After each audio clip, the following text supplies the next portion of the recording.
As mentioned, debt levels across the world are through the roof and continues to grow. Unfortunately, for so many people, excessive and unsustainable debt is the root cause of their financial despair. A significant contributor to this debt burden is credit card debt. Credit cards are convenient and provide immediate access to funds for daily purchases. Additionally, financial institutions and even retail stores make credit cards so accessible. I personally know people with more than 5 credit cards.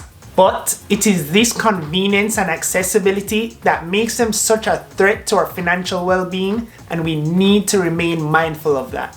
We have to manage them in a way that prevents us from getting into a credit card debt spiral that can absolutely ruin our financial future. To this end, similar to previously discussed, track and manage spending, set reasonable credit limits, pay all your credit card bills on time, maximize repayments, and use credit cards as a tool versus a means to make ends meet.